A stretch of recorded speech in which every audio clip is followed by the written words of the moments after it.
For me, never giving up meant just that. I mean, every single day when I woke up, I thought, today's the day.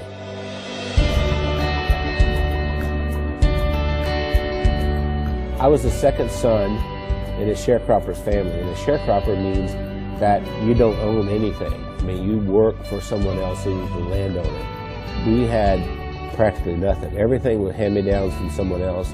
I didn't have shoes, and to this day my toes are all grown under because I didn't have shoes. I remember I had this encounter with my mother, and I said, you know, tell me you love me, and she didn't do it. And so I went down and I sat on this creek bank, and I thought, you know what? I don't care if anybody loves me, I love me. I made a list of goals that I wanted to accomplish, and they were laughable because I didn't even have 2 nickels to rub together, but my first goal was I was going to be a millionaire by the time I was 35.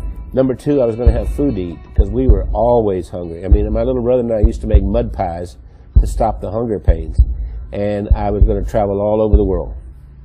Those were my goals.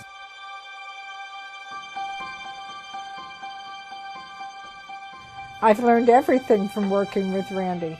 I didn't know anything about business. I started out, before I met Randy, I was a teacher, a mathematics teacher.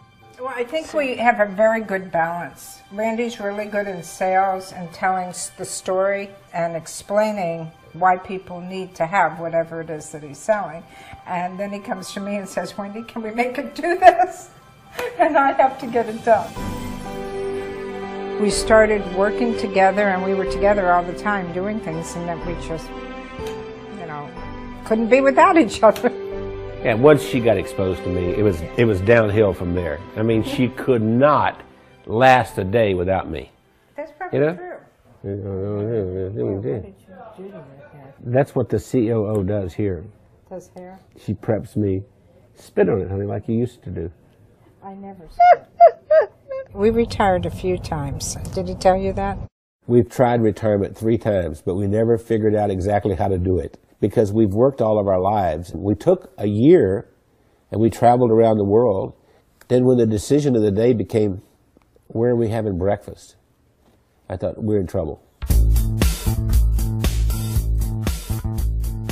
If I were giving you advice and you were meeting Wendy for the first time, I would tell you, don't get your feelings hurt if she uses her phone while she's meeting with you. Hey, Kim. Hey, Chris. Okay. I'll see you in the morning. All right. Bye. Bye-bye. I kind of feel like a triage nurse at a hospital.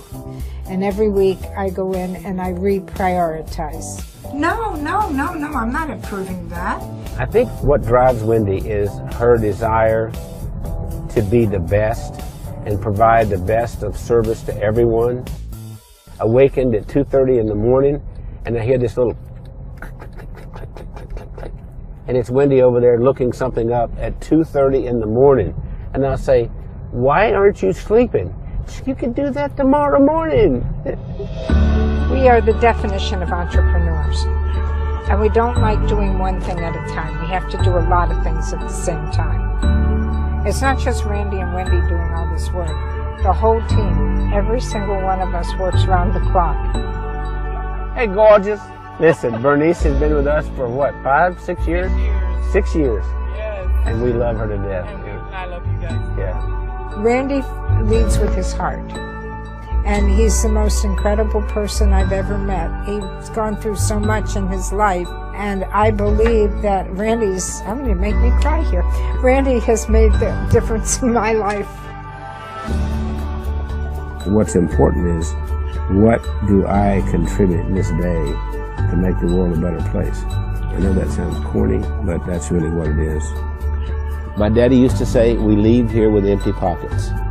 The other thing my dad said is that when you leave, you'll be accountable for 2 things. 1, how did you treat Mother Earth? And 2, how did you treat the people on Earth? I feel that I have found joy and that I've given joy, and I think there's a lot more joy that we can give.